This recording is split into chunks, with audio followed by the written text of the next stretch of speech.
Welcome to the deep dive. Today we're heading off on a journey to a place known globally for something quite simple, but also, well, really profound. It's smile. That's right. We're going to Bacolod City in the Philippines. It's famously called the City of Smiles. Hmm. But here's the question we want to ask you today. Is that just, a simple welcome, a friendly grin, or is there maybe a deeper story hiding behind it? And that's exactly what we want to explore. Bacolod's smile, it's so much more than just a greeting. It's really a symbol of resilience, a kind of deliberate choice made because of some pretty major historical challenges. Exactly. So we're diving deep into Bacolod City, the capital of Negros Occidental. And to help us kind of peel back these layers, we've got insights from various sources, including some really compelling bits from Bacolod, sweet soul of the Philippines. Yeah, that gives us a great foundation. So our mission today for you is really to look behind that iconic mask, to try and understand the narrative of a city that really mastered finding joy, finding strength, even when facing huge adversity. Hmm. Finding that strength. We want to discover what truly makes Bacolod the sweet soul of the Philippines. So, let's get started. Where will we begin with this story? Well, the story of Bacolod doesn't actually start with sugar, surprisingly. Oh. It begins much more humbly. Think of a quiet Malayan settlement by a river called Magsungay. Magsungay. Peaceful place, Yeah. right by the water. But then, in the late 1700s, things got dangerous. There were these relentless pirate attacks. Rats. Wow, serious raids. And it forced the people living there to move. They had to go inland, find somewhere safer, higher up. Okay, so they were forced to relocate. Where did they end up, and how did that shape the city? Well, they found refuge on this hilly area, which they called Buklod. In the local Ilonggo language, that means stone hill. Buklod. Stone Hill, I can see the connection. Exactly. From Buklod, over time, we get the name we know today, Bacolod. And this early experience, being displaced but adapting, it's kind of a preview. It hints at that adaptability, that collective spirit that would really define the city later on. So resilience was baked in right from the start, even in the name. And from that safer spot, Buklod, or Bacolod, it started to grow. Steadily, yeah. By 1806, it was established as a parish. Then, around 1825, they built the first wooden church. This was actually the forerunner to the big San Sebastian Cathedral you see there now. That was under Father Juan Gonzaga. So becoming a parish, building a church, it suggests it was becoming more important than just a safe haven. Absolutely, its role grew. And then came formal recognition.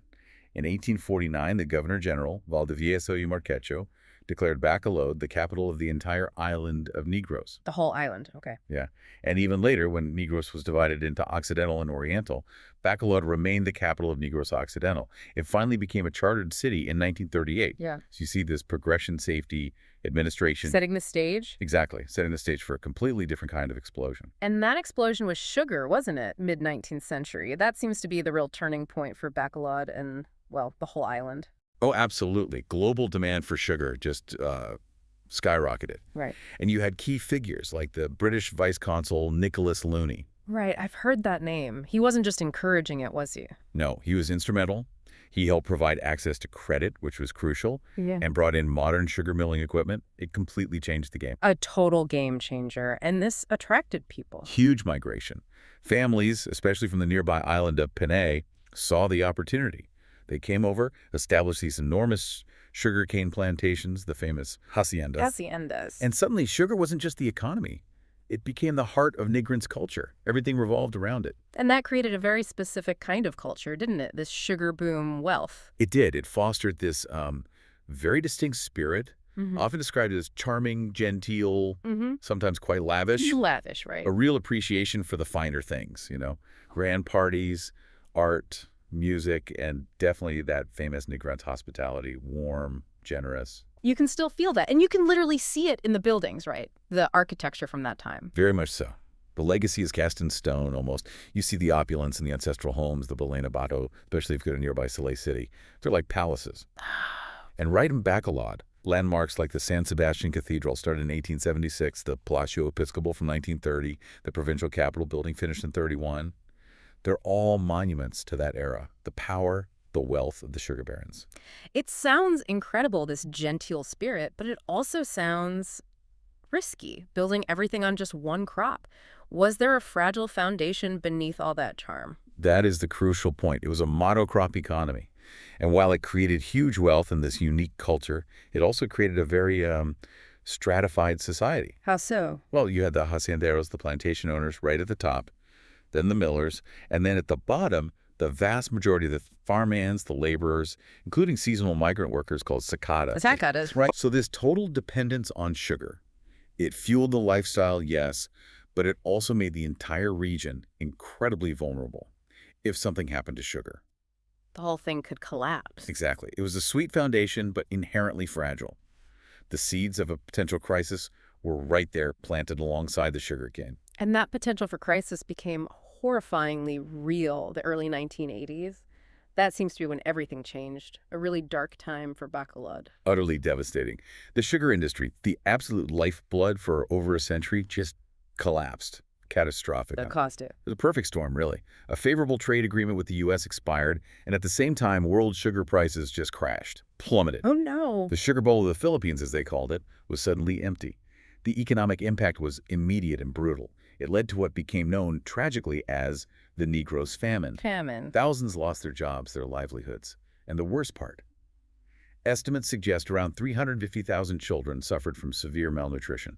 It was a humanitarian crisis. That's staggering. Just unimaginable.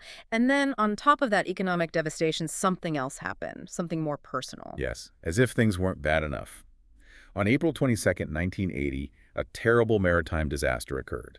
The passenger ship MV Don Juan collided with an oil tanker. Oh, I remember hearing about that. It sank, and many Negrenses lost their lives, including members of some well-known families.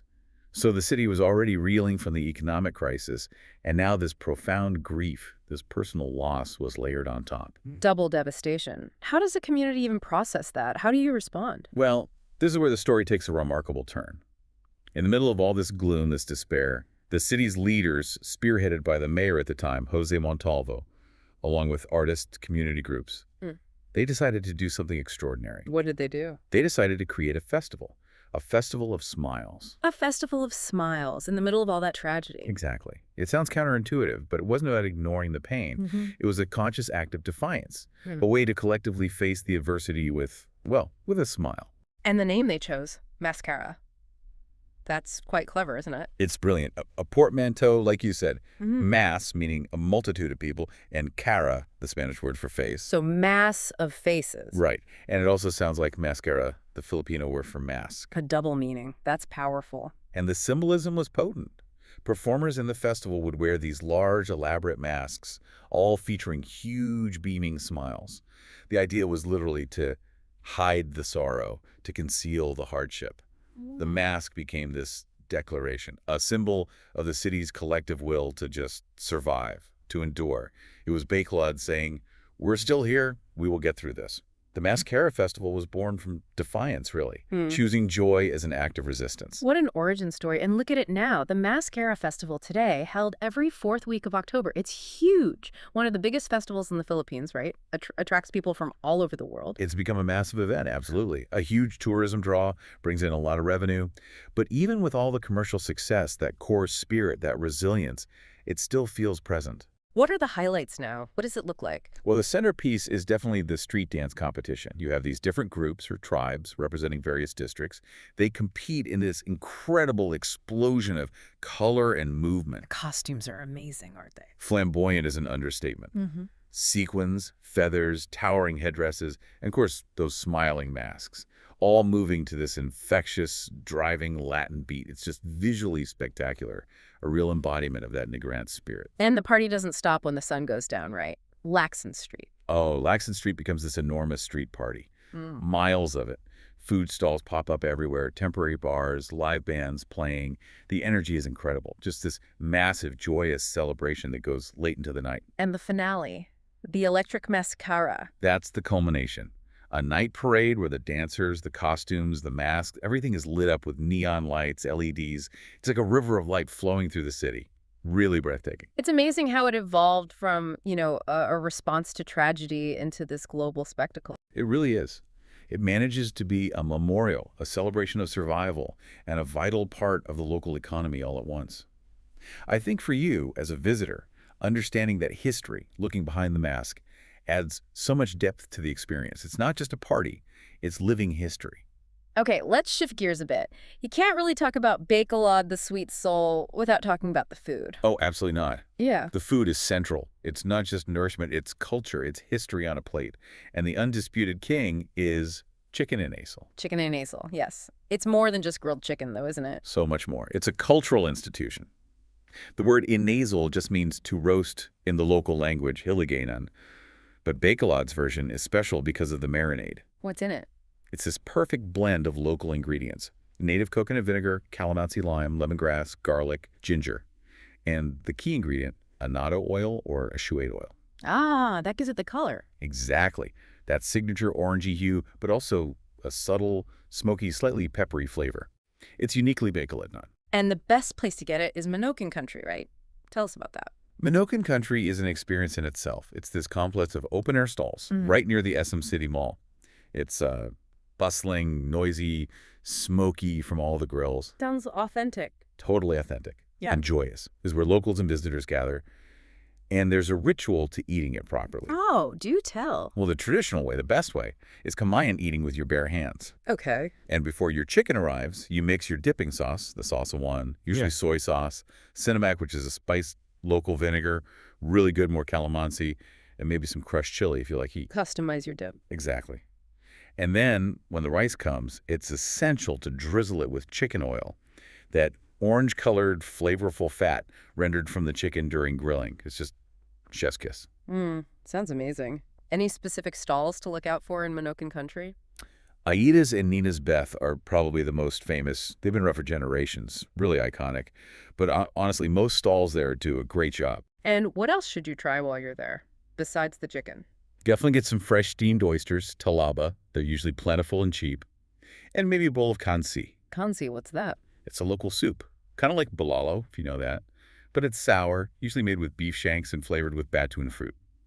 Really tangy, comforting. Perfect foil to the grilled chicken. Okay, savory covered. But Bacolod is Sugarlandia. We need to talk sweets. Piaya and Napoleones. Ah, yes. These are the edible legacy of that sugar identity. That history of sugarcane really gave the region a collective sweet tooth, and these two are the stars. Let's start with piaya. What is it exactly? Piaya is, well, it looks simple. It's a flatbread, thin, usually unleavened dough, but the magic is the filling, muscovado sugar. Muscovado. That's the dark, unrefined kind. Exactly. It has these deep molasses-like notes, hints of smoke, caramel, much more complex than regular sugar. The piaya is filled with it and then griddled. It can be crispy, it can be cheery, utterly delicious. And now you find variations too, like oop or mango filled. Sounds simple but wonderful. And Napoleones? That sounds fancier. It is fancier. It's Bacolod's take on the classic French millefeuille, or Napoleon. Layers of delicate, flaky puff pastry, sandwiching this rich, creamy custard filling. Oh, wow. And then the whole thing is topped with a thin, sweet sugar glaze.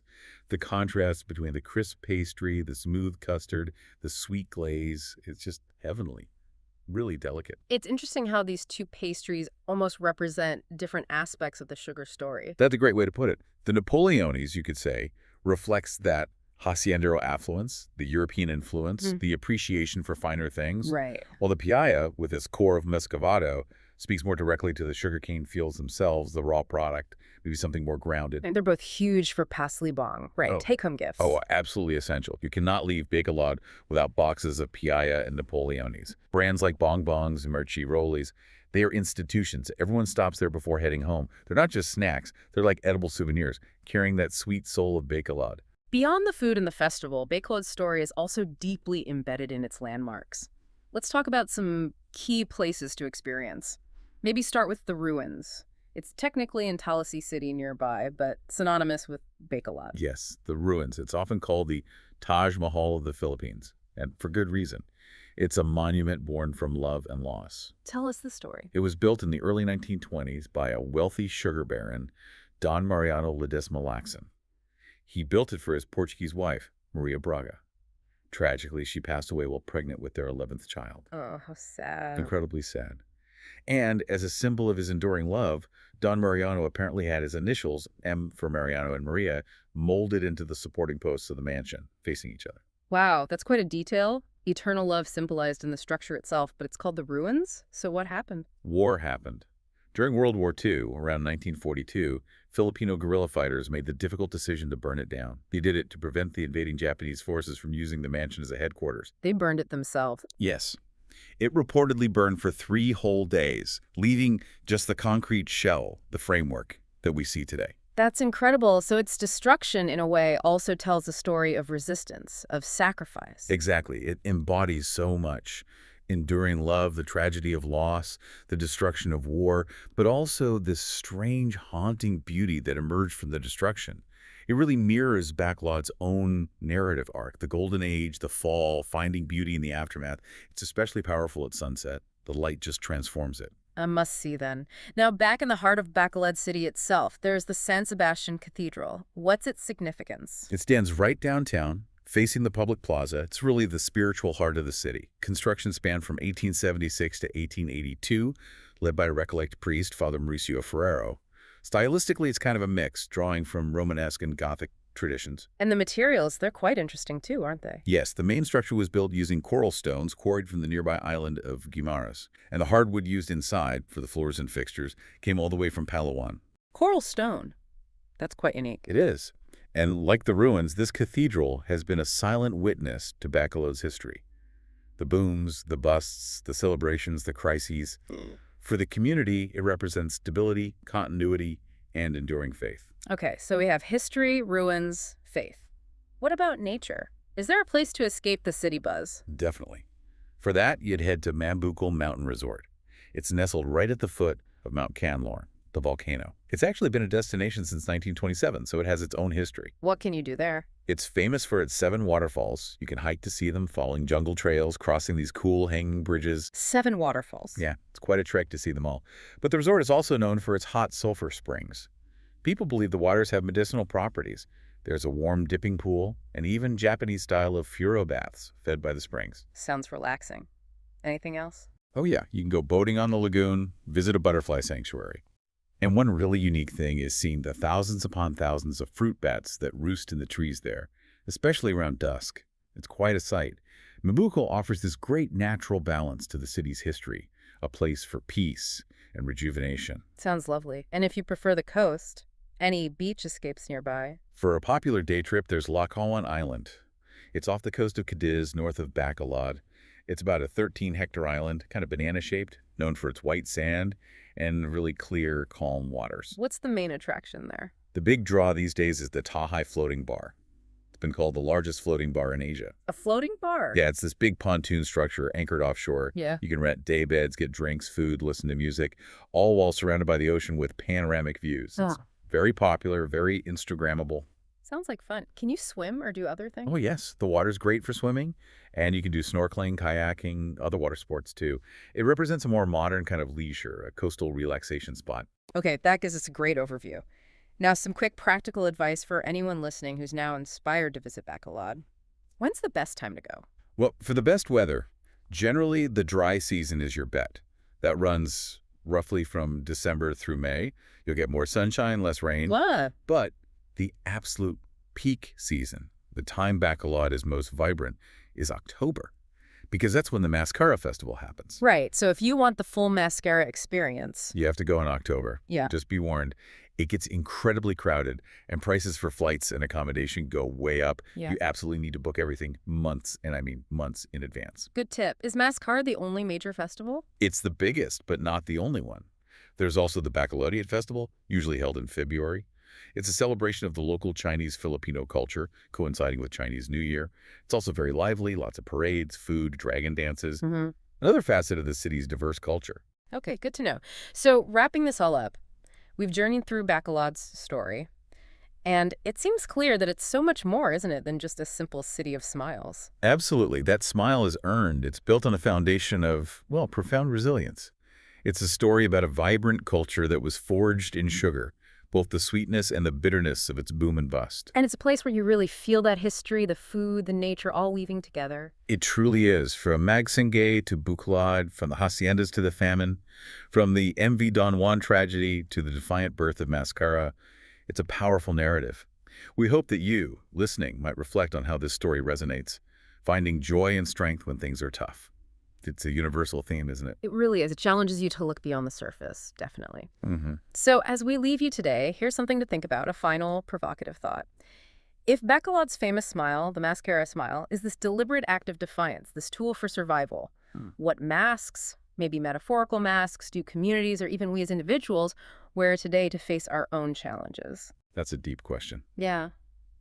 And what hidden stories, what complex truths might lie just beneath the surface of those masks?